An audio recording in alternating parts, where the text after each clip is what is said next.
quadrillion. They went to huge numbers that you and I would probably say, how do they even imagine of those kind of numbers? They just started multiplying things over and over again. But yeah, it's pretty wild. So I'm gonna post up on Facebook, though something went wrong. That's not good. But we yeah, we'll get into that today and some other interesting things today. Twix bar's 250. That's what I said, 250, right? Well, that's 487. That's 487. So it's like twice a candy bar.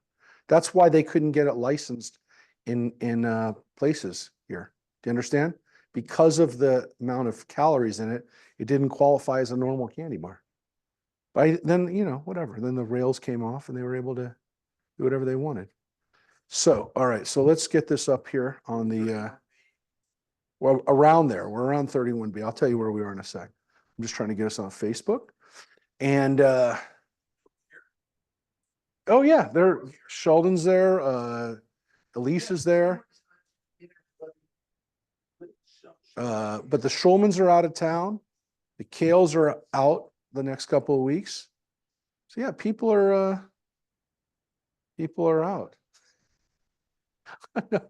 they're out. I think they're out of town. Oh man, what fun. I think, yeah, just give me a second. I think we should be on Facebook, Mike. You want to, well, I can check. Okay. So, yeah, we're going to be kind of where we left off, 31. Wait a second. Did I go too far? I think we were 31B. Let me just see. We are live. We are live. Okay, well, thank you. We may not be alive. Well, we're alive.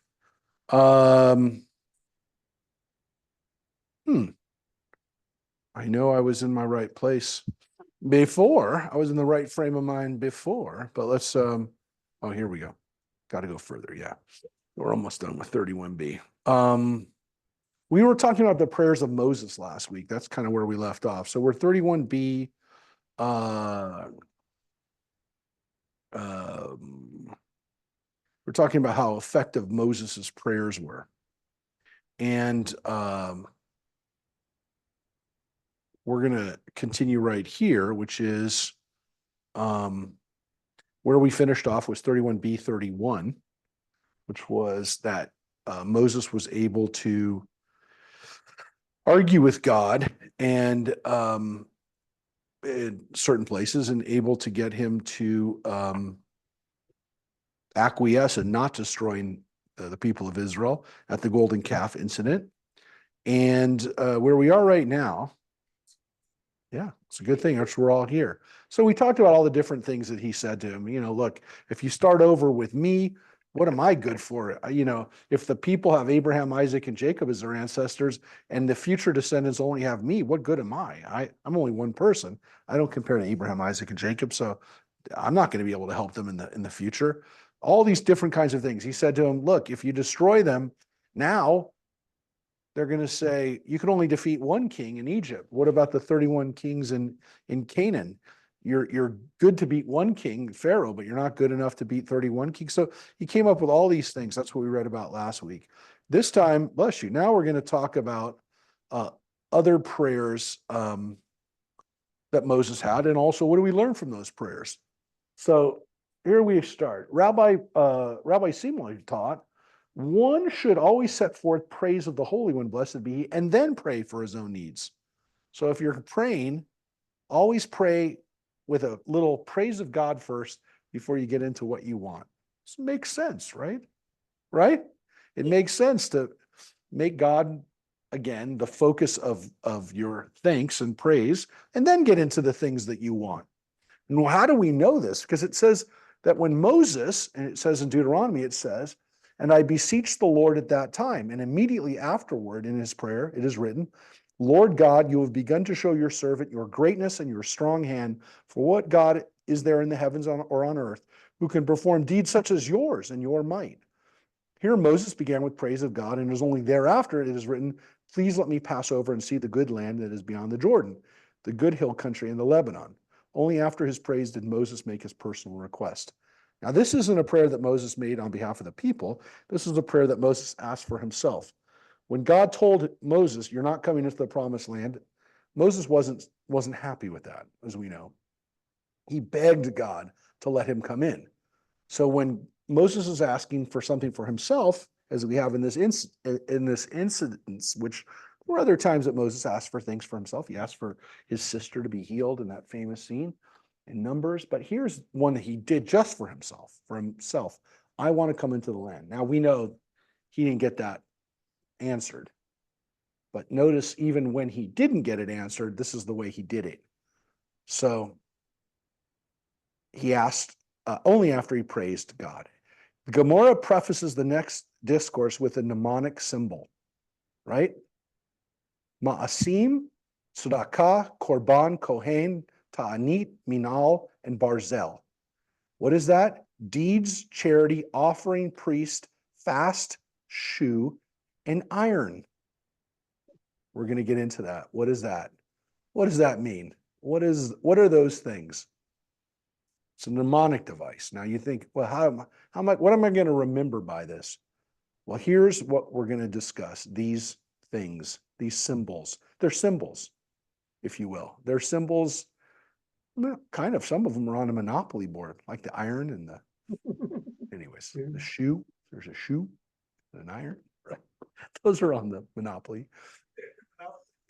Rabbi Elazar said, the story proves that prayer is greater than good deeds without prayer, as there was none greater in the performance of good deeds than Moses, our teacher. Nevertheless, his request was granted, albeit in a limited manner, in his request to enter Eretz Israel only through prayer, when God permitted him to climb the mountain and look over the land. As initially it is stated, speak no more to me, juxtaposed with go up to the summit of the mountain. Now, the rabbis basically said, well, he didn't really get his prayer answered, but he did in a way, because God gave him a miraculous vision of the whole land. So he didn't get to come in, but he got to see it. So he did get his prayer answered. So don't think that he didn't. Yeah. So he did get a little something, right? So this is an example of what we call good deeds, ma'asim tovim, right? These are good deeds. That was the first thing in the mnemonic, ma'asim, good deeds. So that's prayer and good deeds. The Gemara explores another comparison. Rabbi Elazar said, a fast is greater than charity. Remember, that's one of the other things in this thing. Fasting, charity, fasting, right? He says, Rabbi Elazar says, a fast is greater than charity. What is the reason a fasting is greater? Because a fast is a mitzvah performed with one's body, as he afflicts himself, while charity is only performed with one's money. Well, that's an interesting thought. Most people would say that fasting seems like an easier thing to do than give charity. Sure.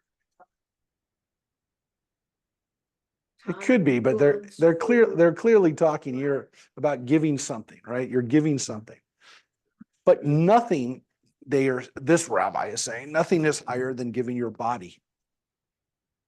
You're giving your body up. You're afflicting yourself. Now, of course, this is a little problem, because based on that kind of logic, afflicting yourself, if that's better, then you're going to get weird stuff where people are whipping themselves and causing pain to themselves and doing that kind of stuff, right? Which you're not supposed to do. I know. And Judaism is considered not a good thing to do. The greatest way you can afflict yourself is through fasting. In another comparison, Rabbi Elazar said, but I told you before, I mean, Jews used to pray every Monday, used to fast every Monday and Thursday. Every community had people who that was their thing. They never ate on Monday and Thursday. Yeah, every Monday and Thursday. There were some communities where people fasted 4 days a week. 4 days a week they didn't eat, some of these people. 4 days a week, which means like almost every other day. But I mean, it's every other day for holiness, because they thought that they would be holy. Now, here's the weird thing. It has been shown that fasting can prolong your life. And I don't know that I want to live that kind of life. Clearly, I don't want to live that kind of life. But they have shown that, and they've done studies with mice and other kinds of animals, that depriving them of food actually prolongs their lives.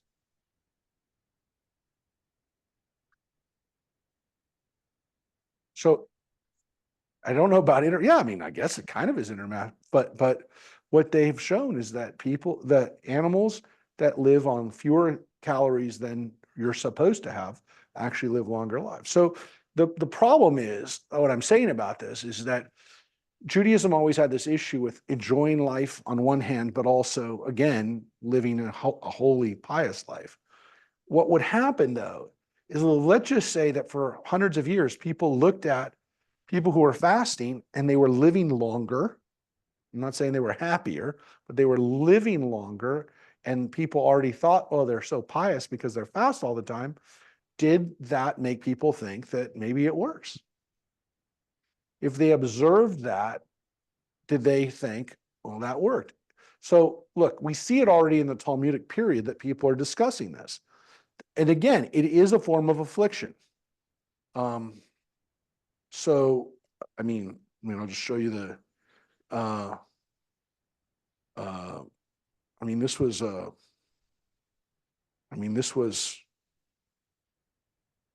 an article from, I mean, they do these articles all the time, but I mean, this was an article from, I'm not encouraging this, but calorie restriction, intermittent fasting, both increase longevity in animals, aging experts say. I mean, I've heard this for decades. If you put a lab mouse on a diet, cutting the animal's caloric intake by 30 to 40, it will live on average about 30% longer. So, yeah. So scientists first discovered this phenomenon in the 30s, and over the past 90 years has been replicated in species ranging from worms to monkeys. So this is all, the theory is that on a cellular level, calorie restriction makes animals more resilient to physical stressors. I will tell you that it's never been proven, and no one's ever done a real scientific study on it, but people who survived the Holocaust, some of them had amazingly long lives. And one of the theories is because they lived through just crazy stressors on their bodies. And wasn't just the lack of food, but it was obviously years of constant stress. And what that did is actually made their bodies stronger, more resistant to other kinds of things, whether it was cancer or bacteria or other things. Look, it's not an experiment I want to do. It's not an experiment I want to do, but yeah. So that's one thing. So in another comparison, Rabbi Elazar said, prayer is greater than sacrifices. As it is stated, to what purpose is the multitude of your sacrifices to me? This is the line from Isaiah that we actually talk about at Yom Kippur, right? When we talk about what God wants, does God want fasts? Does God want sacrifices? Oh, God wants you to be holy. So, all right. Says the Lord, I'm full of the burnt offerings of rams and the fat of fed beasts. I do not desire the blood of bulls and sheep and goats. And several verses later is written, and when you spread forth your hands, I will hide my eyes from you. And even if you increase your prayer, I will not. Here, your hands are full of blood. Not only Israel's sacrifice, but even their prayers, which are on a higher spiritual level, will not be accepted. So they're saying that the way Isaiah said it is, God doesn't want your sacrifices and he doesn't want your prayers, but he said sacrifices first because it's on a lower level. So even if you go to the next level. Now, this is interesting because Rabbi Elazar is saying this when there's still a temple. So you can see that some of the rabbis were already saying prayer is greater than sacrifice, even when the temple stood. Yeah, they're talking about the fact that this is, again, something that they know that they're sacrifices, but prayer is even better, as we said, and then prayer completely replaces the sacrifices. Speaking of that verse in Isaiah, the Gemara cites that Rabbi Yochanan said, any priest who killed a person may not lift his hands in the priestly blessing, as it is stated, and when you spread forth your hands, I will hide my eyes from you, your hands are full of blood. Here we see that the priestly blessing performed with the hands spread forth like this is not accepted when performed by a priest whose hands are full of blood. So Rabbi Yochanan derives something else from it, which is a priest who killed someone can't do this. Okay, they're not talking about sacrificial blood, but blood of killing somebody. So then there's a little thing here. Now the rabbis get into a little bit something else later, which is Rabbi Elazar said, and again, this is a guy who lived when the temple was destroyed and before the temple was destroyed. He said, and this is the key part right here. This is where you get the point. Rabbi Elazar also said, since the day the temple was destroyed, the gates of prayer were locked and prayer is not accepted as it once was. As it is said, in lamentation of the temple's destruction, though I plead and call out, he shuts out my prayer. That's from the book of Lamentations, which was written after the destruction of the first temple, but he applies it to the second temple. Yet despite the fact that the gates of prayer were locked with the destruction of the temple, the gates of tears were not locked. And one who cries before God may rest assured that his prayers will be answered. As it is stated, hear my prayer, Lord, and give ear to my pleading. Keep not silence at my tears, which is a line from Psalms. Since this prayer is a request that God should pay heed to the tears of one who has prayed, he is certain that at least the gates of tears are not locked.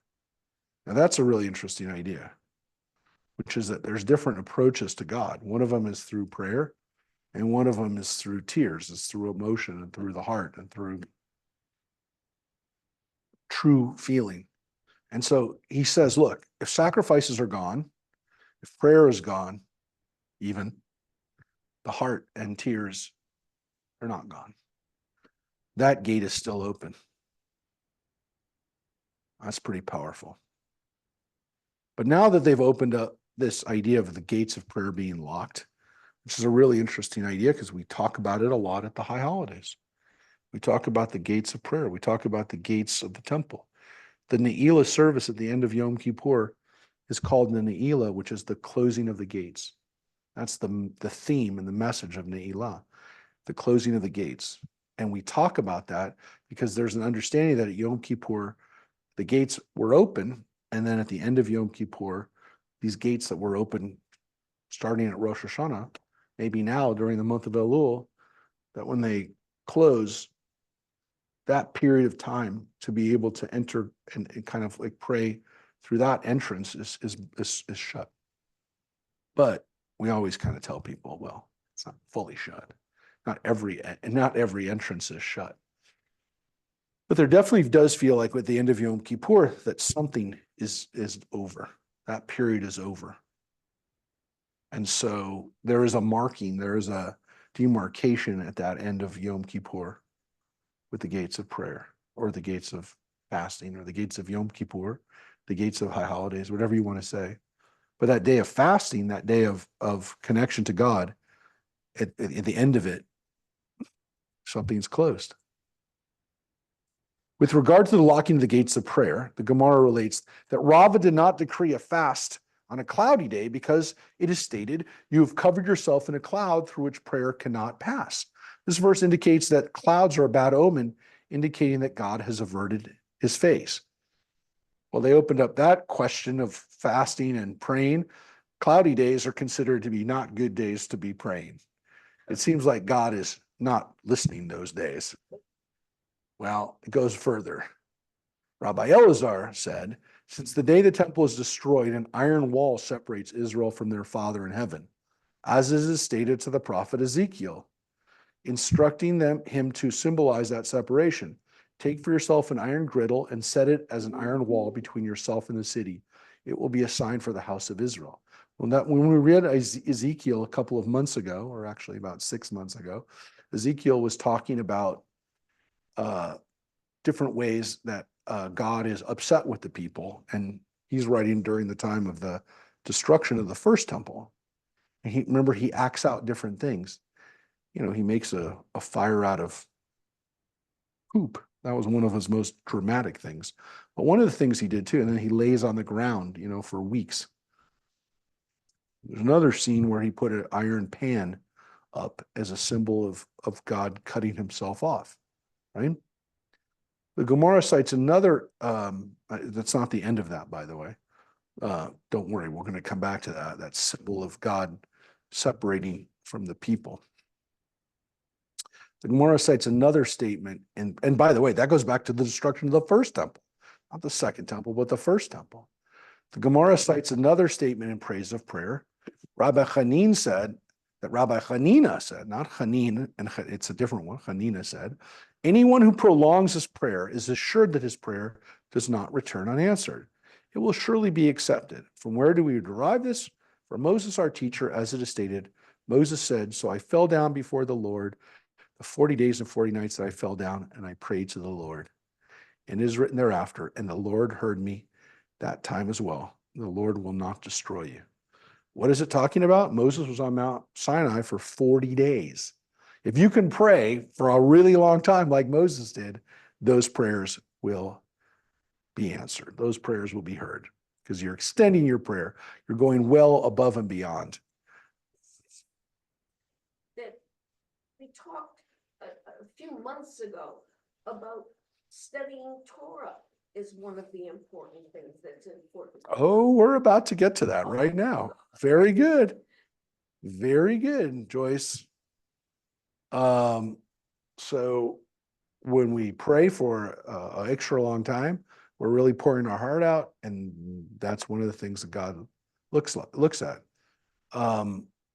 Now, well, yeah, let's take, and remember, the discussion's all going off of Moses's prayers, right? And then we keep going back and forth between like, what does God, is our connection to God cut off? And then the rabbis just keep throwing stuff in there, which is, well, what about this? What about that? I mean, here's examples of it. So this guy, literally, Rabbi Hanina just said, if you extend your prayers like Moses did, then you're going to be heard. Now, the Gemara now asks, again, it challenges that. Is that so? Didn't Rabbi Chia bar Abba say, and that Rabbi Yochanan say that Rabbi Yochanan originally said, anyone who belongs his prayer and expects it to be answered will ultimately come to heartache, as it will not be answered. As it is stated, hope deferred makes the heart sick, which is a line from Proverbs. And what is the remedy for one afflicted with that illness? He should engage in Torah study. It's exactly what Joyce just said. As it is stated, but desire fulfilled is the tree of life, which is in the same section of Proverbs. And the tree of life is nothing other than Torah, the Eitz Chaim. As it is stated, it is a tree of life to those who hold fast to it. Eitz Chaim chi lemachazikim ba. That's what we say all the time. When we open up and close the ark, we say Eitz Chaim chi. And that's from Proverbs too. This is not difficult. All right? Lo kasha, as we said. This Rabbi Chia bar Abba's statement is one that differs, that one will suffer heartache, refers to one who prolongs his prayer and expects it to be answered. And Rabbi Hanin's statement that one who prolongs prayer is praiseworthy refers to one who prolongs his prayer and does not expect it to be answered. So as long as you go into it not expecting it to be answered, it doesn't matter. It's a good thing to do. But it's weird because they opened it up. They said, well, this guy prays all the time and he prays a really long time. Yeah, it's good, but it doesn't mean you're going to have it answered. If you expect it to be answered. Now, again, they're going to keep throwing stuff out. It's not like there's one answer, but they throw out these answers and then they challenge some of them because we know that this doesn't work. We know there are people who pray really long time and don't have their prayers answered. I promise you that's kind of the theme of tonight, which is, what do we do when we pray? And what is our expectation with that prayer? On a similar note, you have your book with you too, right, John? Oh, you didn't bring the book tonight? Oh, well, I'll summarize it when we get to it. It's not there yet. On a similar note, Rabbi Chama, son of Rabbi Hanina, said, a person who prayed and saw that he was not answered should pray again. As it is stated, hope in the Lord, strengthen yourself, let your heart take courage and hope in the Lord. That's from Psalms. That wonderful line, hope in the Lord, right? kaveh el Adonai. Right? One should turn to God with hope, and if necessary, turn to God again with hope. Connected with this to the emphasis on the need to bolster one's effort in prayer, the Gemara notes that the sages taught in a Baraita, in one of these other sections, 4 things require extra bolstering, right? Require extra strength, if you will. Constant effort to improve. And these are Torah, right? Good deeds, prayer, and occupation. Now, I will tell you that that isn't only the translation of the word derech eretz. Derech eretz is translated here as occupation. It literally means the way of the world. Now, some people understand that to be work, your daily occupation, the thing you do to earn a living, if you will. But other people understand it to be your ethical behavior. And I understand it that way because it seems to go with these things better. Torah is obviously your study, your knowledge, knowing what you're supposed to do. Ma'asim tovim is good deeds, which you can do without necessarily even fully understanding what you're supposed to do. But if somebody tells you that's a good deed, it's a good deed. Ma'asim tovim. Prayer is what we're talking about now. That's the act of actually praying and engaging in that conversation, with God. And the last one, if derech eretz is understood as your ethical behavior, the way you treat people, then that really is an interesting one because it seems to go with all these other things, which are how do we live a good life, right? Again, I'm not sure that, every translation is going to say occupation for that, but we use the word derech eretz now in today's world much more to be your ethical behavior. What's this person's derech eretz? What's the way that he walks in the world? Not earns a living, but how does he go about? How does she act towards others? On a kindness level, on a way of how you treat people, the people that you just meet on the street, that kind of thing. So for each of these, keep in mind, think about that. But it's definitely a sense of, it's not necessarily prayer. It's not stuff that you would see in an academy or a synagogue. Derech eretz is definitely something outside of this building, if you will. Not that good deeds have to be outside of this building either. I would say, only in this building. I would say Torah goes with prayer and good deeds goes with derech eretz, but it's more of your behavior and one's more of your study and your prayer. There's like 2 on the one side and 2 on the other. We'll get to that. So, but where's the proof for this? Where can we understand that? So, where do we know that we need to have extra strength when it comes to these things? That we have to be dedicated to them. It's stated in the instruction to Joshua, what Joshua was told, first by Moses and then later by God. Only be strong and extremely courageous. Observe and do all the Torah that Moses, my servant, commanded you.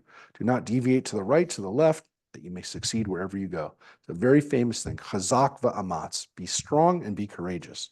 Chazak va'amatz. That's what the Israeli army says today. Chazak va'amatz. That's their motto. That's the semper fi of the IDF, is chazak va'amatz.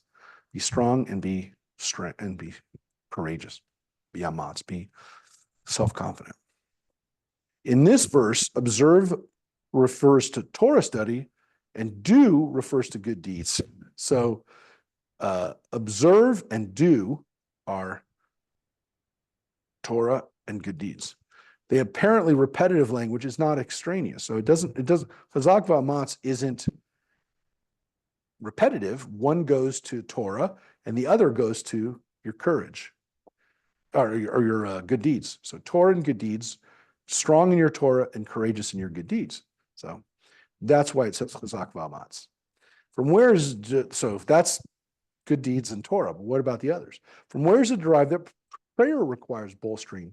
As it is said, hope in the Lord, strengthen yourself, and that your heart take courage. Hope in the Lord. So you can see that they take is about your heart and your prayer, right? That is a line they say refers to your prayer coming from your heart. Because there it says also, Chazak va'amatz. So 2 from the first line in Joshua, 1 from this one, and this one, the Derech Eretz one, comes from Samuel. From where is it derived that the occupation requires bolstering, or Derech Eretz requires bolstering? As it is stated, be strong, and we will be strong for the sake of our nation and for the cities of our Lord. All of one's labor requires bolstering. And so they say, when it talks about for our nation, that's talking about Derech Eretz. So I don't know that it has to be an occupation. I don't know that it has to be financial. Seems to me more like, in your communities, in your city, which to me is Derech Eretz. It's not the way I understand it, Derech Eretz, which is the way you treat people in the street. Yeah, exactly. So, yeah, if you look it up, Derech Eretz is usually translated as ethical behavior. So I'm not wild about occupation or labor because I don't think that's what it's talking about. So the Gemara cites a midrash in the following verse from Isaiah. So, I don't mean it. I think it didn't mean that traditionally. I'm not making that up as a modern day interpretation. The Gemara cites a midrash in the following verse from Isaiah. Here's an interesting one, right? This is where we're going to get to a very interesting scientific or mystical understanding. So we were talking about Moses and the golden calf and Moses praying for the people. And here's a little midrash, a little explanation. Zion said, the Lord has forsaken me and the Lord has forgotten me. This is a line from Isaiah chapter 49. Can a woman forget her suckling baby that she would forget and not have compassion for the child of her womb? These may forget, but you I will not forget. So the discussion or the back and forth in Isaiah is Israel feels like it's been forsaken by God. And God says, I haven't forsaken you. You're like my child. I can't forsaken you. The Gemara seeks to clarify. Forsaken is the same as forgotten. They are synonymous. Why repeat the same idea twice? And Reish Lakish said, the community of Israel said before the Holy One, blessed be he, master of the universe. Even when a man marries a second wife after his first wife, he certainly recalls the deeds of his first wife. Yet you have forsaken me. Yet you have not only forsaken me, but you have forgotten me as well.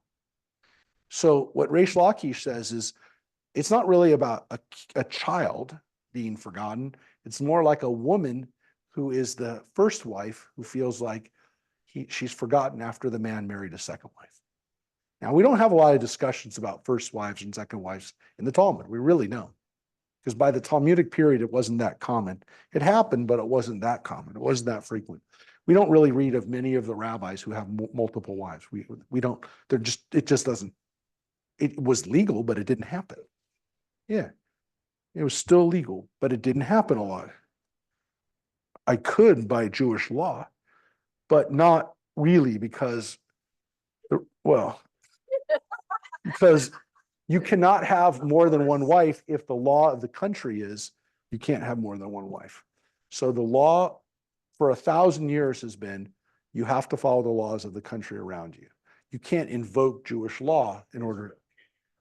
No. However, there was a loophole. When Israel was first established in 1948, there were people who were from Arab countries. They did, in some cases, have multiple wives. It was not common. It was not, even then, it was, again, permitted in those Arab countries, but it wasn't common. So if people had more than one wife when they moved to Israel in 1948, they were allowed to stay married to the multiple wives. So there were people grandfathered in, but Israel does not allow it today. And it's against the law in Israel. And there are anybody who would have been grandfathered in by that is now not alive anymore. I mean, maybe the last person would have died in the last 5 or 10 years, the woman, if she was, 20 years old, 25 years old when she came, in 1948. Jews from Arab countries. No, Jews from Arab countries. No, interestingly, Arabs in Israel are allowed to be married to multiple wives. Yeah. In their Arab communities, they can't stop them from doing that.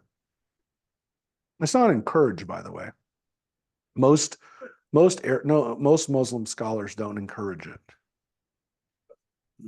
They know that it's it doesn't work out well. And here, of course, it doesn't work out well. The Talmud tells us that it's tough, but of course, a man should never forget his first wife. And that's the feeling that Reish Lakish is saying that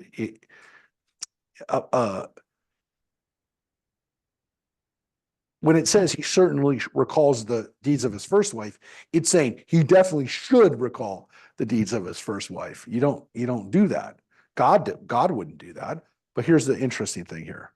The Holy One, and then this is the Midrash. This is the conversation that we don't have that the Midrash gives us. The Holy One, blessed be he, said to Israel, and this is interesting, right? God is talking to us as a woman. My daughter, I created 12 constellations in the firmament. The zodiac. The zodiac.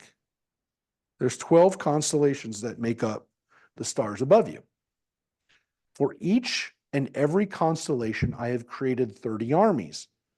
And for each and every army, I have created 30 legions. By the way, the word that's used in Hebrew is legion, which is clearly the Latin word for legion. It's not a Hebrew word. It's not an Aramaic word. It's a Latin word.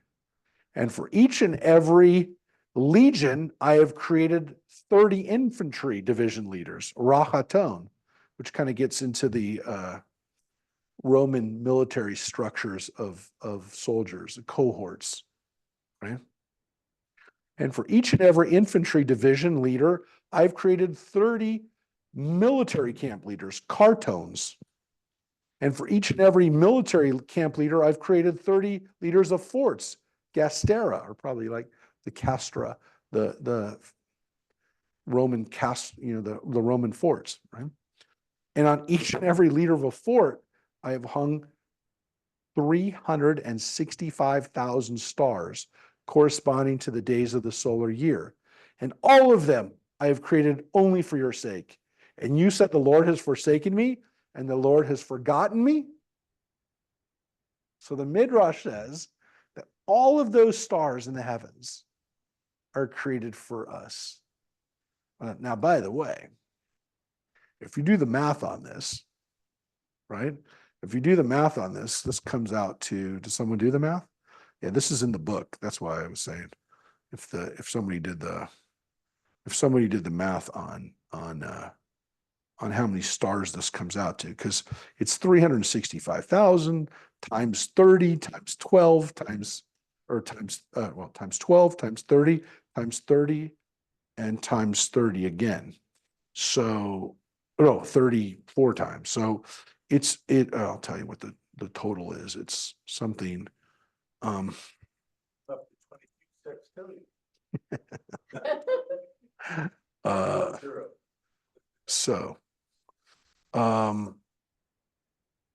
so yes, it is,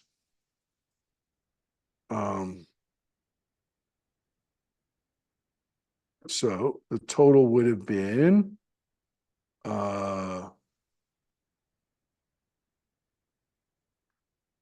will share with you. Berachot 32b.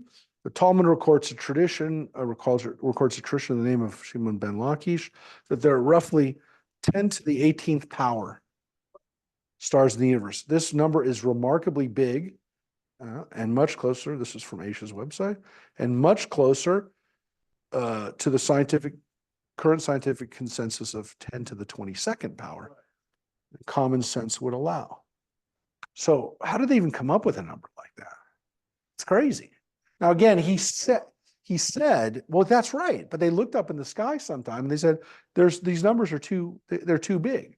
Now, the 365,000, it says right there, corresponds to the amount of days there are in a year. That's what it said. But the fact that they came up with these other figures it's pretty wild. So, yep. Now, the Talmud states categorically the number of galaxies in a cluster is 30. And once you know it, astronomers today see the number of galaxies in our own cluster at 30. Now that's pretty wild, right?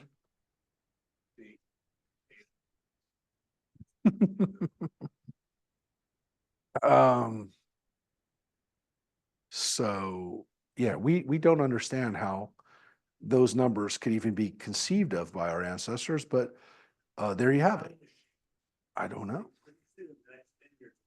Maybe, but look, it's interesting because we don't have these figures anywhere else. It's not like they borrowed these from the Roman or Babylonian astronomers. They came up with it. He came up with these numbers. He lays these out. Now he's using Latin names for these. So he's using the formations and the hierarchy, the structure, the organizational structure and hierarchy of Roman legions. Which, by the way, he's not. It's like he's not 100%. Like you can't. If you looked at a Roman legion, you'd go, "Well, that's not the way the legions were organized." But let's say a legion had like five. I think there's like 4,800 soldiers in a Roman legion. This is not. Those are not comparable numbers. It's not like they said, "Oh, there's thousands or hundreds of thousands of people in a legion," and that's how they came up with it. They didn't. They knew how many people maybe there were in a legion. I mean, it's possible that Reish Lakish, who we talked about, had gladiator combat experience, at least according to one understanding. He was either a bandit or he was a gladiator soldier. We know he was familiar with swords, but it makes sense that maybe he knows a little bit more about this. But these aren't numbers based on legions. And again, these are not the way the legions were broken up.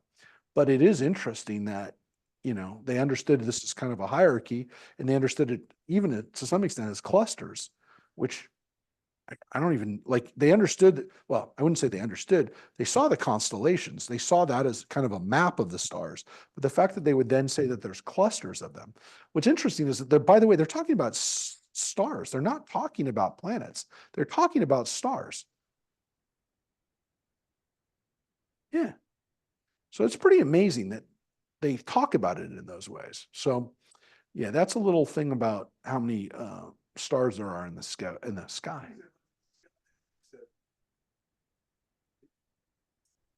Yeah. Yeah. Now what's interesting is there's obviously something kind of narcissistic about this idea that all of those are for us, right?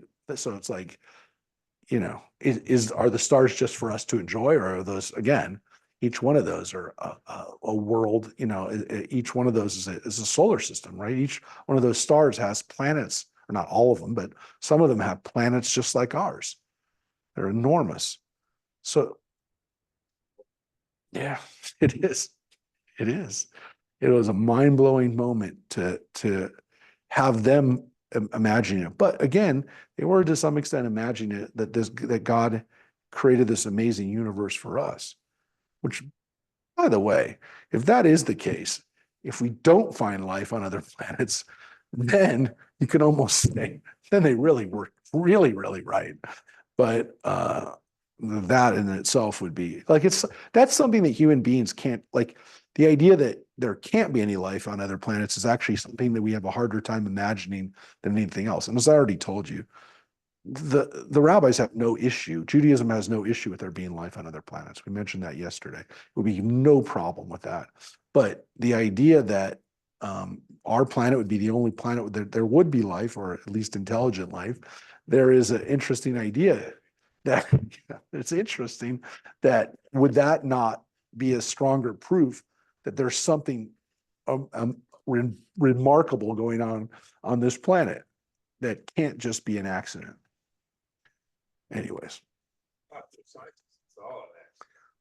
I understand, but scientists will also say if there are 10 to the 22nd power stars and there's all of those planets around those stars, isn't it highly likely that there is life, that life developed on one of those planets? I've heard different things from, again, it's like Carl Sagan and Neil deGrasse Tyson, all the people that you see on TV and, the people that you hear about, the people who speculate on this kind of stuff, those are the people that we hear from. I don't know if you've done a poll on astrophysicists on this, what the consensus is on it. I don't know. I don't know if there has been. I've been to Area 52. Area 52? Area 51. Well, I don't know, but could be an area, John, there could be an Area 52 for advanced people. The people from Area 51 don't even know about Area 52. So, whoops, as I told you yesterday, I don't, as I said, I think there's definitely a reason why some people in the government or in the world would not want us to know about life on other planets. I know. That's why I don't believe in most conspiracies, because people can't keep their mouth shut. So that's what I've always kind of been left with. But on the other hand, there's every incentive for people to keep this stuff quiet, because it could cause a lot of chaos and a lot of structural problems for institutions, especially, as I said, some religious institutions. So the verse goes on to say, can a woman forget her suckling baby, that she would not have compassion for the child of her womb? These may forget, but you I will not forget. The meaning of this verse is that the Holy One, blessed be he, said to the community of Israel, have I forgotten the ram offerings and firstborn animals that you offered me before me in the desert? The community of Israel replied to him, Master of the universe, since there's no forgetfulness before the throne of your glory, perhaps you will not forget my sin of the golden calf. And God responded to Israel, these too shall be forgotten. These is a reference to the sin of the golden calf, regarding which Israel said, these are your gods. What's the connection? The word Eleh. So when God tells to the people, I won't forget you, the Israelites say to God, well, maybe that means you're not, when you say you won't forget our animals, right? Our animals in the desert, were you talking about the sacrifices we made, or are you talking about the golden calf that we made? Because you don't forget anything. And God said, no, I'll forget the calves. I'll forget the golden calves. I won't forget the offerings that you made to me. So God reassures the people, at least in the Midrash, the way that we read it, is that God will not remember the golden calf, but remember what we did do, which was the good sacrifices. The community of Israel said before a master of the universe, since there is forgetfulness before the throne of glory, perhaps you will also forget the events revolving around the revelation at Sinai. God said to Israel, I, Anochi, will not forget the revelation at Sinai, which began, I, Anochi, am the Lord your God. And so the people then say, again, this is the Midrash. Well, God, if you're going to forget the golden calves, then maybe you'll forget what you said, I'm your Lord, I'm the Lord your God. So if you're going to forget something, maybe you'll forget that too. Because we didn't think you forgot anything, but if you forgot something, maybe you'll forget that. And God says, I will not forget you. Right? Forget is yes, though what's interesting about it is they use the word shacha, which means to forget.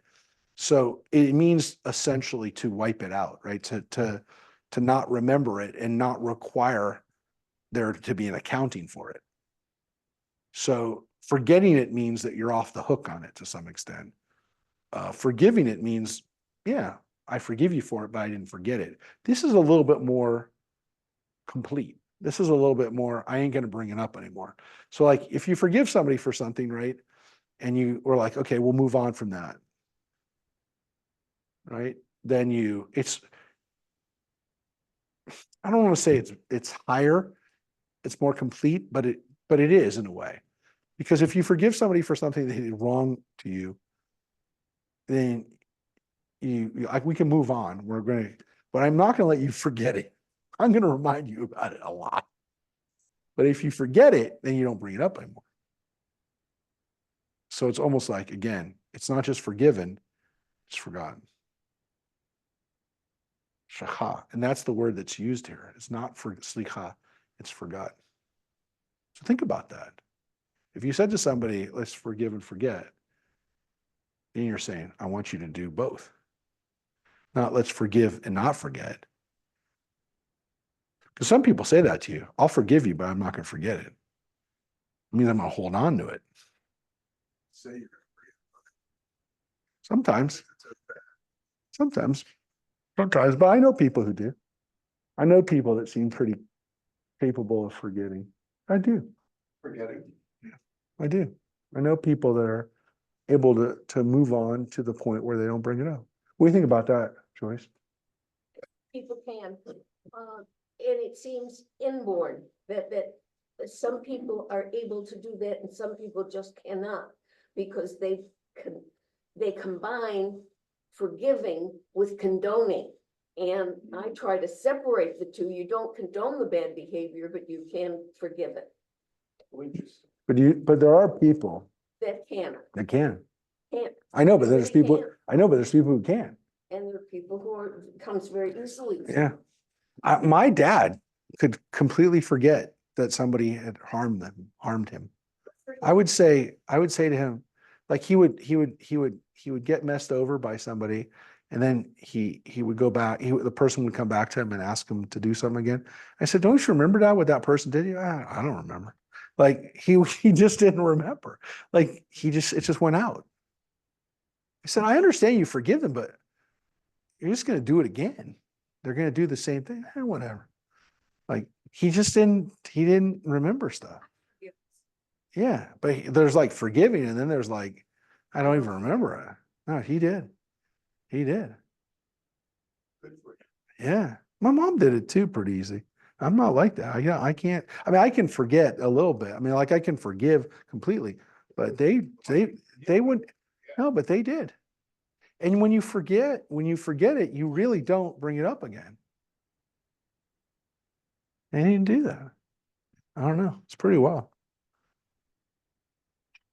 I meant to say, well, we were having problems getting this thing going on right now on the internet today. I want to say today, we're dedicating our study today, not just to the hostages, but to 9/11, to the victims of 9/11 today. So I've been thinking about them all day today since I woke up. And yeah, it's definitely, how do you even forgive, right? You can't. No one's ever asked for forgiveness for that. The people who were responsible for it will never ask for forgiveness. Most of them are dead, but the people who supported it and financed it, I'm sure, right? And so those people are you can't forgive if the people haven't even asked for forgiveness. You can't forget if the people haven't. So, I sometimes say, I know.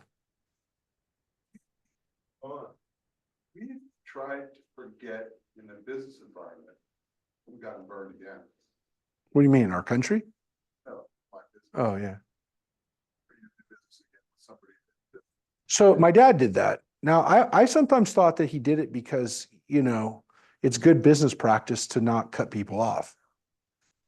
So I get it, but I don't think he did it for that reason. I think he legitimately just didn't hold a grudge. He just didn't remember.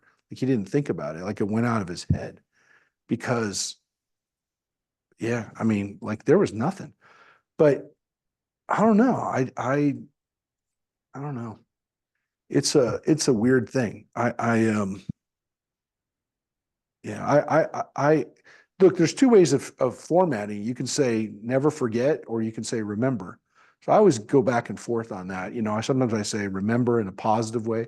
Then sometimes you put it in not the negative way, but the thou shalt not forget. We use both in the Bible. We use both. Do not forget, and then also remember. We use both. So, and a lot of people look today at what happened as really bad form. You might have heard this. I don't know if I don't know what news sources people were paying attention to today, but the PGA Tour right now is negotiating with Saudi Arabia on their ownership of the Saudi Golf Tour thing. No, they're negotiating right now. The Saudis created their own golf tournament. Now they're talking about combining with the PGA. They're doing it right now. They're in New York doing it, and LIV. And so the people in the 9/11 survivors, published a statement today saying, you're doing this now, you're meeting right now on 9/11 with Saudi Arabia, people responsible for this stuff. I mean, not country, but definitely people high up in the country responsible. They said it's a desecration of these people's names. I agree. I mean, I don't know if they're going to do it, when they're going to do it, whatever they do. I don't care. I don't care. I know. I don't care. I don't want to hear about it, but I do agree. It's very bad form to do it on 9/11. Anyways, especially not until the Saudis pay a good heap of money to the survivors and to the people who are still dealing with.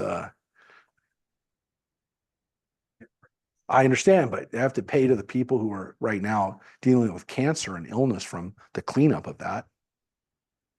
They got to pay for that before they start buying up our part. Like, they can have golf as far as I'm concerned. I don't care, but whatever. I know. It just shows you that everyone has a price. Everybody has a price, because the people who said they weren't going to do it, they held out until they got a bigger price, and then they went. Everybody went. Of course. But nobody, everybody, they found a price for everybody, the Saudis. They bought everybody. Anyways, with God will forget certain things that we're in the middle of. This conversation back and forth where the people are worried, if God, you forget this, maybe you'll forget this. The Gemara notes that this is what Rabbi Elazar said, that Rabbi Oshaya said. What is the meaning of what is written? These two will be forgotten. That is the sin of the golden calf. And what is the meaning? Well, I will not forget you. These are the events that transpired. Those are the events that transpired at Sinai. So is God talking about everything that happened at Mount Sinai? No, just the golden calf. God will forget that, but God will not forget giving us the 10 Commandments, because that also happened at Mount Sinai, right? Remember, all of that happened there. So God will forget the bad stuff we did. We learned in the Mishnah that the early generations of pious men would wait 1 hour in order to achieve the solemn frame of mind appropriate for prayer. Whoa. People would wait, kind of meditate for an hour. They'd get into a frame of mind before they prayed. That's how serious they took their prayers. So they meditated and they got into the right frame of mind before they started praying.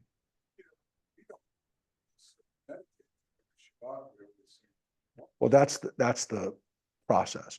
That's why a lot of synagogues, we're not the only ones, but a lot of synagogues started doing nigunim at the beginning to get people into the right frame of mind. We don't do it for an hour, that's for sure. But some people do it for a couple of minutes to get in the right frame of mind for Shabbat. So everybody calm down and settle in and get into the right frame of mind. It's absolutely part of what we used to do. And that's why some synagogues have reinstituted that. Especially ones, again, that are trying to facilitate a meaningful prayer experience. The Gemara asks, from where were these matters derived? Rabbi Yehoshua ben Levi said, this is alluded to when the verse states, happy are those that dwell in your house. Oh my gosh, we read this yesterday. We actually read this line yesterday, right? We read this. Ashrei yoshvei veitecha. I told you, this is the line that's also in the Ashrei, in Psalm 145. We read this. It's also in Psalm 84. That's the exact same verse. That's weird. That's spooky. I didn't even remember that. I forgot when I read this a few weeks ago that I didn't realize it would line up to what we read yesterday. Whew, that's weird. Rabbi Yehoshua ben Levi said, one who prays must also wait 1 hour after his prayer. As it is stated, surely the righteous will give thanks unto your name. The upright will sit before you. That's also from Psalms and 140, meaning that after thanking God through prayer, one should stay and sit before him. So there's a warm up and a warm down. Wow, that's interesting. We don't do that. We do have an oneg though. We don't go right out and go back into the world. So this was an interesting idea. There's a warm up, a workout, and then it's a cool down. It's what we do when we exercise, right? It's what we do when we exercise. They understood that. I mean, I don't know if they're the only people who understood that, but they understood that. Now you understand that if you're doing that 3 times a day, that means you're praying a lot. You're praying a lot. This is not your study time either. This is prayer time. An hour of warm up, an hour of prayer, an hour of warm down. Whew, that's a lot of prayer. That's a lot of time in prayer. But this understanding that you don't just go back out afterwards is important too. And again, yeah. Yeah. The opinion was also taught in a Baraita, again, one of these sections that didn't quite make it into the Mishnah. One who prays must wait 1 hour before his prayer and 1 hour after his prayer.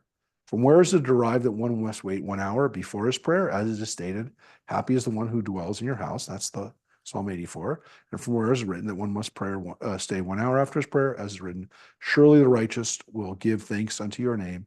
The upright will sit before you. Again, it says, this was already taught, right? There was another teaching about it. The sages taught in a Baraita with regard to waiting before and after prayer. The early generations of pious men would wait 1 hour, pray 1 hour, and then wait 1 hour again.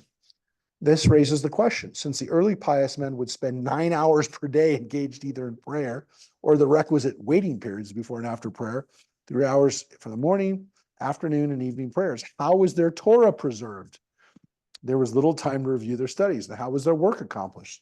So how did these people, and there the word for work is malacha, is work. How could they do anything else? How could they read? How could they study? And how could they earn a living, right? How could they do their work?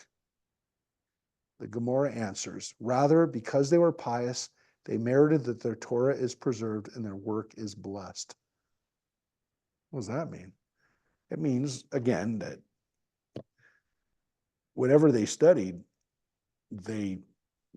because they were so pious, and the word for pious here is Hasidim. These were Hasidians. These are not Hasidic Jews, though Hasidim, Hasidic Jews, took that name intentionally. The Hasidians, as they were called in the Talmudic period, are people who were engaged in very, very aesthetic practices, almost like monks. And whatever time they studied Torah and whatever work they did, they didn't have to do a lot of it because they were so pious. So they prayed a lot. I mean, these are literally like Jewish monks. And they know that. They know that. So these are people that seem to be praying all day, not doing a lot else but work. Now, we get into a nice little parable again. Additionally, we learned in the Mishnah, even if the king greets him while he is praying, he should not respond to him, as one may not interrupt his prayer. So if you're praying, and even if a king comes up and talks to you, you're not supposed to respond during the time of the Romans. In limiting application of this principle, Rav Yosef said, they only taught this Mishnah with regards to the king of Israel, as a Jewish king would understand that the individual did not fail to respond to his greeting due to disrespect for the king. So if it's a Jewish king, that's what you do. However, with regards to kings of the nations of the world, he interrupts his prayer and responds to their meeting due to potential danger.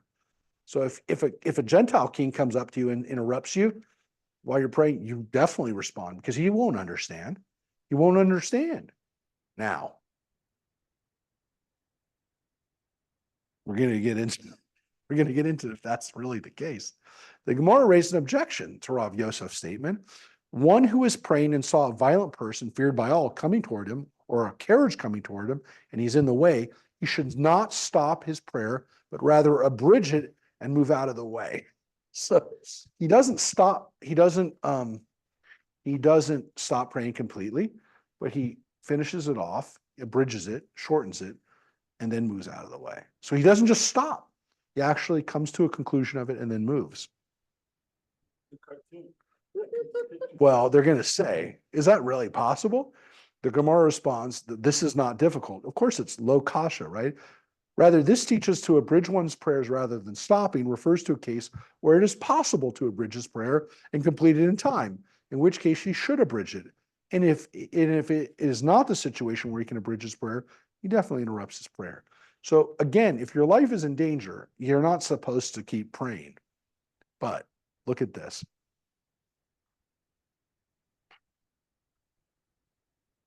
This is the little story. The sages taught there was a related incident involving a particular pious man. And again, the word that used for the pious man is a Hasid.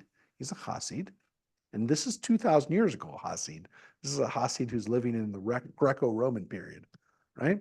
He's praying while traveling along his path when an officer, and again, the word that's used here is the Greek word, Greek Latin word, a hegemon, a hegmon. It's another not Hebrew Semitic Aramaic word. The hegmon doesn't have to be a king. It could be a local ruler. It could be the prelate. It could be the procurator. A Roman official came and greeted him. The pious man did not pause from his prayer and did not respond with a greeting. The officer waited for him until he finished his prayer. After he finished his prayer, the officer said to him, "You good for nothing. You endangered yourself. I could have killed you. Isn't it written in your Torah, take utmost care and guard yourself diligently?" So the Roman official knew the Torah. So the Roman official is either of Jewish background or knows enough about Judaism to lay down a little bit of Torah on the guy. You just jeopardized your life. I could have killed you for doing what you just did. It's a great scene, right? He says, I could have killed you for you ignoring me. And it is also written, take therefore good heed unto yourselves in Deuteronomy. Why did you ignore the danger to your life? When I greeted you, why did you not respond with a greeting? Were I to sever your head with a sword, who would hold me accountable for your spilled blood? You took your life in your own hands by doing that, right? The Chassid, the man said to him, wait for me until I will appease you with my words. And he said to him, so he says, yeah, you can kill me, but listen to what I'm going to tell you. He said to him, had you been standing before a flesh and blood king and your friend came and greeted you, would you return his greeting? So you're talking to your king, right? You're a Roman king. You're talking to your Roman king and a friend comes up and greets you. Would you return the greeting? The officer said to him, no. The pious man continued, and if you would greet him, what would they do to you? The officer said to him, they would cut off my head with a sword. The pious man said to him, isn't this a matter of an a fortiori inference, what we call in Hebrew a kal v'chomer? Look at this. Apply this, right? Apply this. You are standing before a king of flesh and blood, of whom your fear is limited, because today he is here, but tomorrow he's in a grave. You reacted that way. I, who was standing and praying before the supreme King of Kings, the Holy One, blessed be he, who lives and endures for all eternity, all the more so that I could not pause and respond to someone's greeting. When he heard this, the officer was immediately appeased, and the pious man returned home in peace. And so he taught him a lesson. He said, are you kidding me? You would be worried if you talked in front of your king. I'm talking in front of my king who's eternal. I can't respond to you. And he used that man's own knowledge of what it means to really be in fear of something. So he says, you're in fear of your king, who's only flesh and blood and who will die one day. That's the kind of fear I have in front of my God, who's eternal. And the guy walked away. The guy said, guy's right. So that is an interesting little showdown. Did that kind of thing happen? It's possible. But the rabbis also want to teach a lesson, which is, what do we really have to be worried about? What do we really have to fear? And again, the Hebrew word or the Aramaic hegmon is clearly, that's the use of Greek and Roman words that you can see that get into the Talmud. And again, it's because it was written during that period and they included those words. Now, Praying in dangerous spots. Let's look at this. A little bit of a little tangent here. We learned in the Mishnah that even if a snake is wrapped around his heel, he may not interrupt his prayer. In limiting application of this principle, Rav Sheshet said they only taught that Mishnah with regard to a snake, as if one does not attack the snake, it will bite him.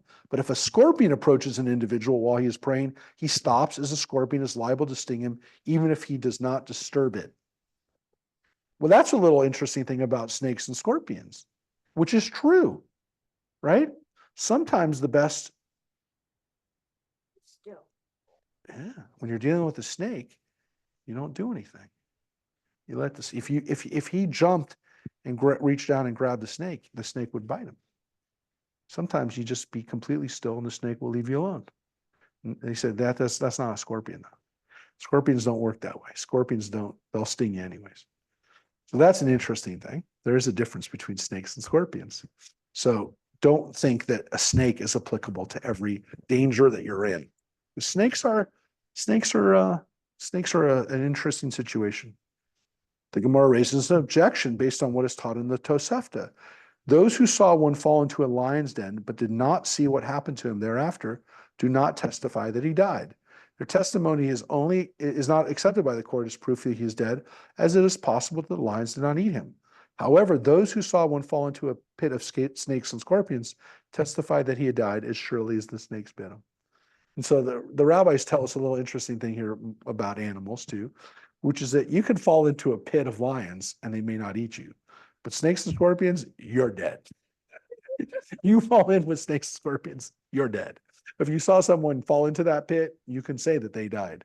Not so with lions. If you saw someone go into a pit of lions, maybe they came out. Maybe the lions have been fed. I mean, I wouldn't want to do it, but you can't say for sure that the person's dead. Because again, you don't see what happens to them. In both situations, you don't see the outcome. But if a person falls into a pit of snakes and scorpions, the assumption is they're dead. You don't have to see their body. So that's a little difference between. Yep. Why? The Gemara responds, this is not difficult, right? This is low kasha. This is not a problem. There, in the case of one who falls into a pit of snakes, it is different as to the pressure of his falling on top. The snakes will harm him, but a snake who is not touched will not bite. They said, yeah, that's true if you fall into a snake, but not if the snake is around your leg, near your leg. If you fall in it, it's going to bite you. But if you just lay still or don't move, it may not bite you. So that's a little tangent on animals. Oh yeah, it's going to continue. There's one animal coming up that we don't even know what it is, but I think the difference is snakes, scorpions aren't trying to eat. yeah, but they'll kill you. Yeah. Lions are hungry. Yeah. No, it's true. Lions will not kill you unless they're hungry, I guess. I pet lions too. I pet a lion. Yeah, in Africa. But it was a little baby lion. Really? Uh-huh. Really? Through a chain link fence. Yeah, so you couldn't get anything more. But You couldn't get anything more than your finger. he did lick me. Yeah, I don't know. That's wild. He did lick me. I believe you. It was great. All I can tell you is, the rabbis know what they're talking about with animals. They're not making this stuff up. They know that if you have a lion, the lion will. There's lions in the Middle East. Yes. Sometimes there's no question though. You're getting to an important point, which is there is a difference between the lions that they had in some cases in the land of Israel and the lions that they have in Africa. So some of them are more like mountain lions. There's no doubt. Yes, you are correct that some of these lions are, but again, if lions are if there's a bunch of lions, look, I don't think it's encouraging people to, get too close to these animals. Here, I'll just show you one thing. showing me holding a lion, but yeah, I love lions, and I'm gonna eat my lion bar in honor of my lions. My lions. Yeah. Yeah, they're beautiful animals, and they are. And I just watched that. I watched that chimp crazy thing with the people that are holding chimps. You know, that's a crazy thing, right?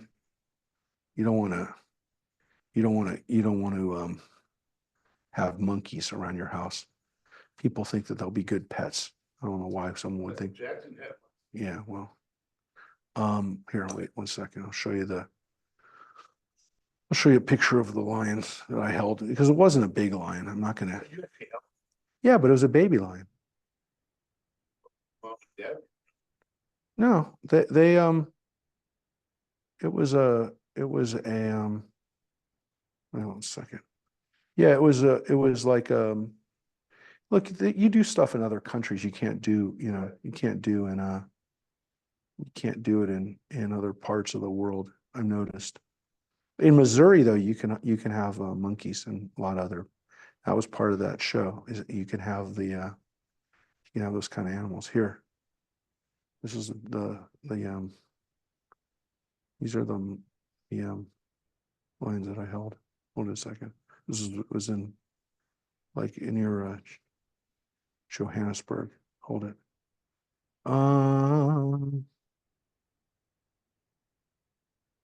Here you go. Yeah, it's weird. In South Africa, you know, you go to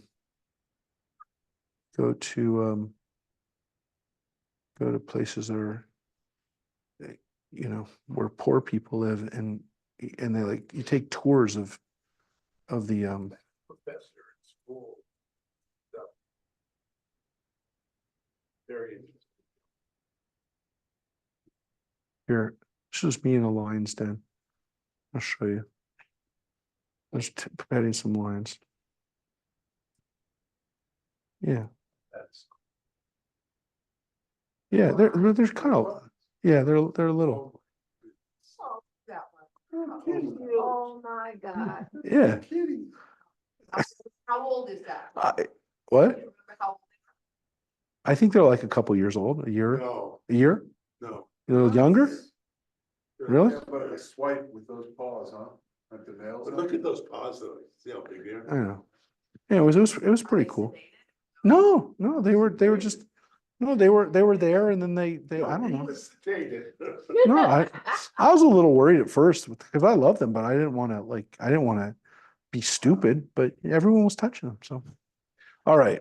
But look at other animals you got to be careful of. The Gemara cites other things about danger and animals and stuff. Rabbi Yitzhak said, one who saw an ox coming towards him, he interrupts his prayer. As Rabbi Hoshaya said, one distances himself 50 cubits from that's about 175 feet. 75 feet from a calm ox, but that has no history of causing damage.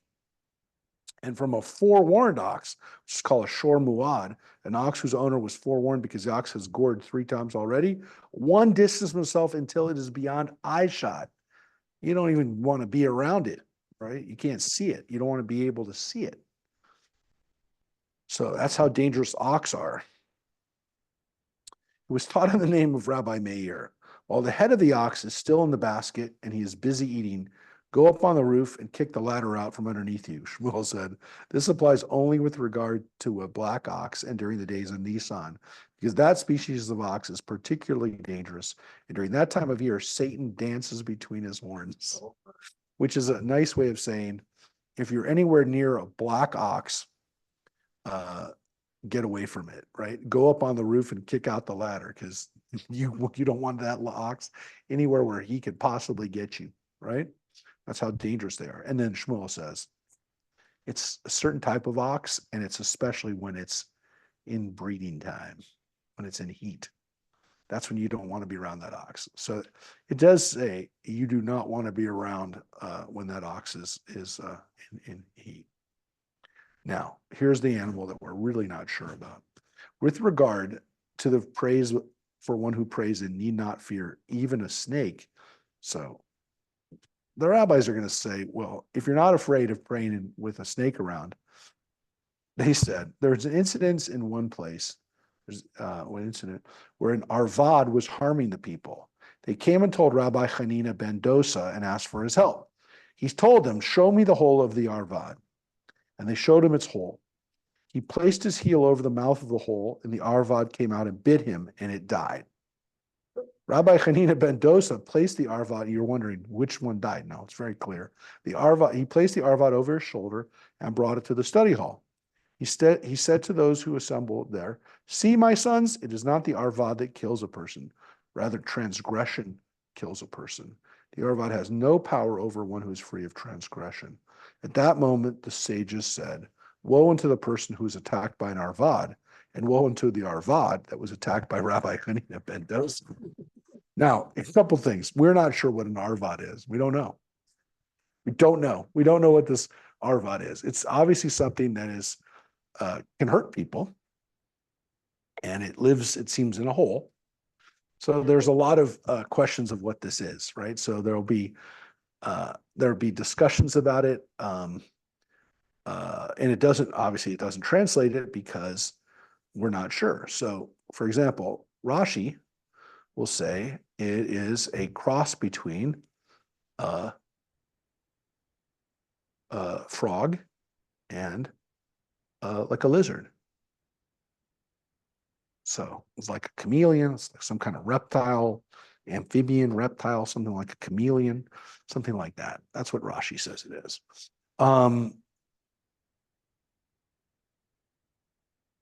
It definitely lives in a hole. I've seen some people say that maybe it's some kind of, well, it's not an animal that we would think would be indigenous to the Middle East.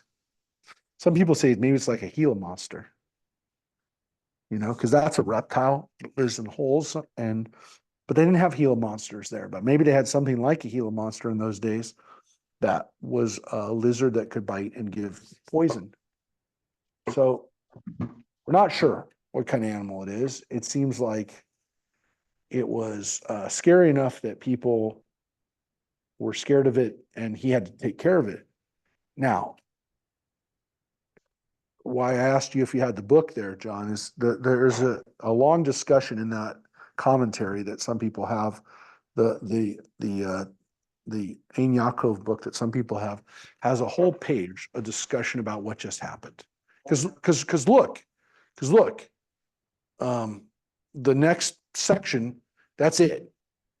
That's it. It's over. That discussion's over. The next section is a Mishnah. That's the end of the Talmud. That's the Gemara's end. That's the end of the Talmudic discussion. It's over. So the question is, what did the Talmud just lay out there? Because there's no other discussion after that. That's it.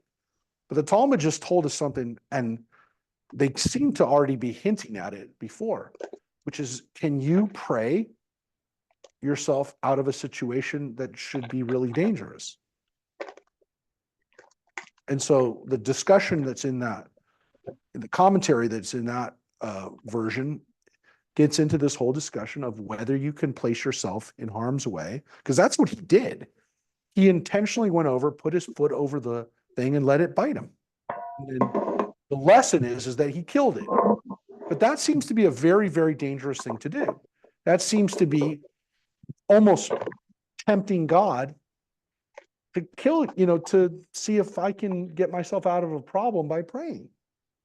And so this section does open up a interesting discussion that we have in other, and continues in other sources of what just happened with this Arva. And so, there has to be clarification. Right? There has to be some type of understanding that this is not what you're supposed to do. This is not an example of like what a normal person should do when they go out into the world. So people have, people understood that this scene potentially could open up a big problem for people. That, you know, is this going to encourage people to literally, like, you know, stand in front of a train and pray, you know, for a miracle and see what happens? There's a couple things here, obviously, that the rabbis have pointed out, which is, What's the last sentence? what? The Arvin has no power over one who is free. Yeah. So the assumption, though, is like, if you're a perfect person or a good person, you're not going to get in trouble. Now, there's things in this section where people would go, well, and again, okay, well, does that give us permission to do this kind of stuff? There's a couple things. First, yeah, to do stuff, to say, but that's what they don't want. Obviously, we don't want people to do that. We don't want to encourage that kind of behavior. So I'm going to prove how pious I am by testing God, I'm going to show you how pious I am by doing this. So the rabbis say, you don't do that. This is not normal behavior. That this is not what you normally do. Now, look, it's clear that there's something happening here. Rabbi Hanina did not do this to show how wonderful he was. He did it because the Arvad was harming people, right? So he did it as a service to his community, right? He did it as a favor, as a way of helping out other people. He didn't do it for his own self-aggrandizement. He did it to help others. So it wasn't like he just, again, showed people, watch what I'm going to do for you now. I'm going to show you how pious I am and how good I am, and kill this beast. So he didn't do that. He did it for them. And there definitely is this understanding that, again, this is not normal behavior. Most people can't do this kind of stuff. And we try to, we tell people, this is not what we want to have. This is not what we're going to have people do. We're not going to have people put themselves in a way of. So I'll give you an example. I remember as a kid, we would see, you'd see people who were, they would go into a trance, and then they would, like, lie on a bed of nails, right? Or they would put their hand into a snake thing. They would have snakes around them, right? They would put their hand or put themselves in a pile of snakes. And again, I mean, I guess that was something that they did in India and other places where they would meditate at a very high level. Well, we don't do that. I mean, we're not supposed to do stuff where we're showing that God is protecting us as a symbol of, like, how pious and how good we are, or how holy we are, or how good we can pray. We're not supposed to do that. But this line is opens it up to the fact that people could possibly do that. So this is a very famous scene. This is a scene where it's weird because we don't know exactly what animal it is, but it doesn't really matter, because the lesson from it is a scary one, which is, can we pray ourselves out of a dangerous situation?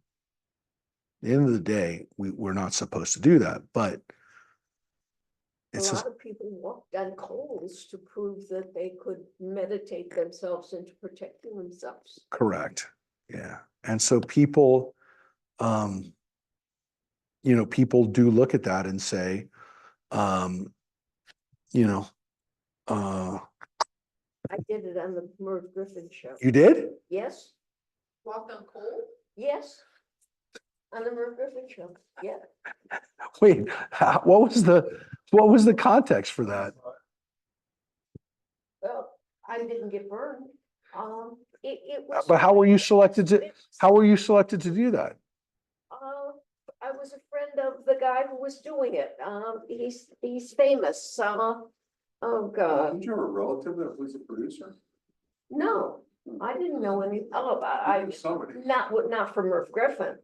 My brother was a producer, but he produced the Newlywed Show and the Dating Game and stuff, but not Merv Griffin. Interesting.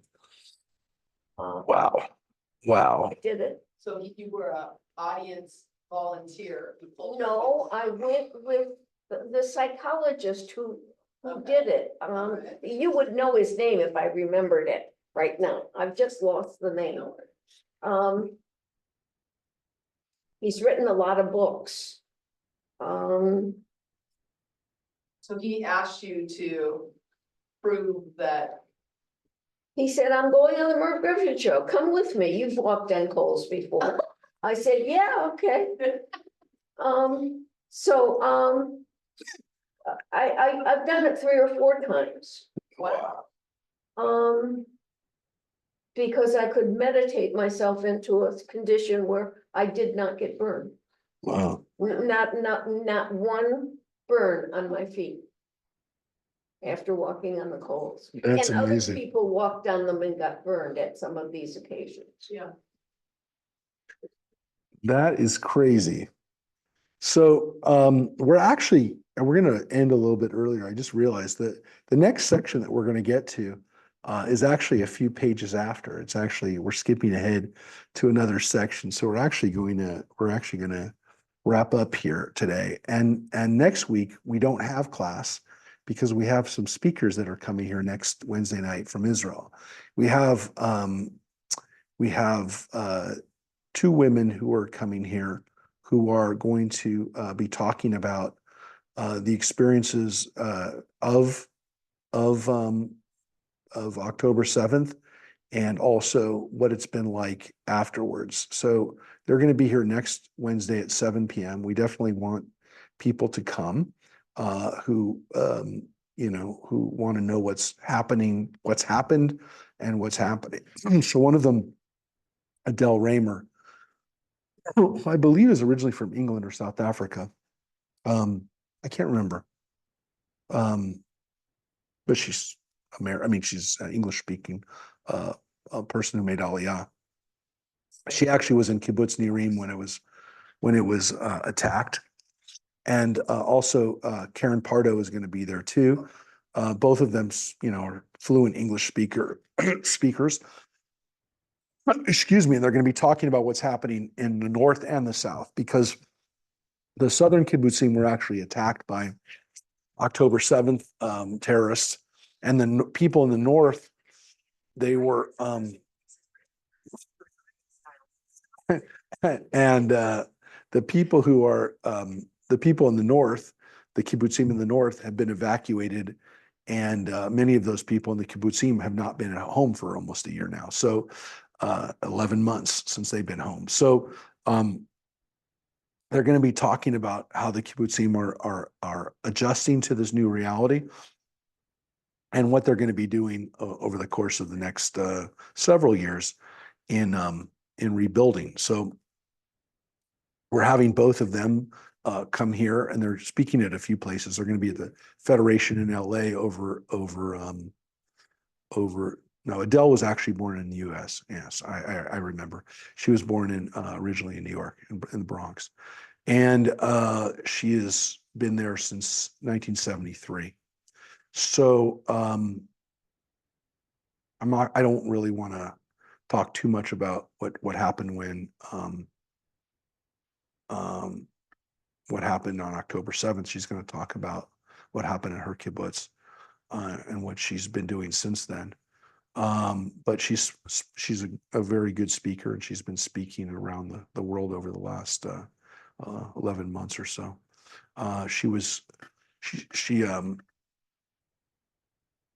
Anyways, you might have seen her before. She was on Daystar, and she was on CBN and some other channels that were talking about it for people. Yeah. So she's been blogging for a long time. And yeah, so yeah, so they'll be there. Adele will be there and Karen Pardo, who I haven't read before or seen her before, but I know Kibbutz Gezer is actually a kibbutz that's attached to the Reform movement. And we've had a speaker. We actually had a rabbi from Kibbutz Gezer who came here a few years ago. And this is Kibbutz Gezer. Kibbutzim. Yeah. In Israel right now that are still functioning. Yeah. Quite a lot actually, but they function different, there's different structures for them. Some of them, this is Kibbutz Gezer. You can see where it is, but Kibbutz Gezer is famous because it's one of the few regulation baseball fields in the US. Yeah, they have so many Americans and people who are there. And one of the guys who grew up there is this guy right here. No, I mean, you might have been there, but Kibbutz Gezer is, it's in Gezer. It's in the middle of Israel. But this guy, Alon Leichman, played in the, he actually went to UCSD, but he was on, he made it into the major leagues, but actually, no, I don't think he actually played in a major league game, but he, oh yeah. What's his name? Dean Kremer. Dean Kremer, his parents are also, I don't know if no, but Dean Kremer was. So yeah, this is one of the guys who was on the was in Kibbutz Gezer. His actual his connection to Gezer is pretty strong because his parents were original. They were there for a long time. Yeah. Anyways, so the yeah, our other speaker, Karen Pardo, is from Gezer. Anyways, it's one, as I said, it's one of the few kibbutzim that has a Reform synagogue on it, and they have a red hair festival for those who have red hair. So, anyways, Gezer is has an interesting history as a kibbutz, and we've been there, I think, once in all of our trips. It's a really cool place to go, but it requires a little bit more time that we normally have for it.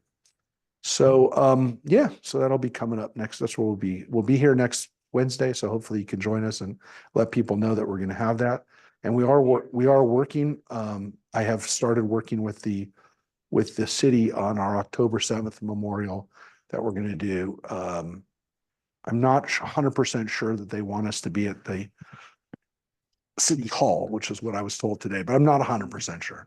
I'm going to speak to the city manager tomorrow and find out, but we will be doing it somewhere, I promise, but we'll be in coordination with the city, and I don't know. We'll do it wherever they say is the safest place. We'll do it. We're doing it in conjunction with the city will be blessing it, and I already spoke to the mayor. I spoke to Cameron Smythe yesterday, and he's going to be participating. Marcia McLean will be there, but I want to make sure that the sheriff and the sheriff captain and the city manager are all on the same page. So we promise it'll be safe. Okay. Correct. But somehow, of course, The place, taking care of the logistics for us. I'm not 100% sure. My goal is to have it at City Hall, but I'm not going to have it at City Hall if they really don't want it there. Okay. So I promise you it'll be in a safe place for us, in a safe place where the city will guarantee and assure our safety, and I know, to the best of their abilities. You're right. But I'm not going to push them on it. Correct. And that's because I warned them and took care of it. But Like at Lucas Sears, it's not real safe. You can go out to city park. it could be across the street, though. It could be in front of what used to be the sheriff's department building there. So I'll do it wherever they say is the safest place for us to do it.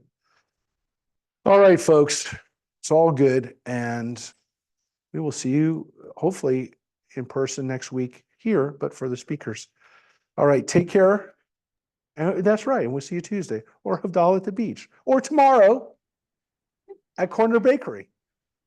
What about Corner Bakery? Oh, no. There's nothing Mike can eat there. Mary, do I need to fix that? All right, everybody, take care. Take care.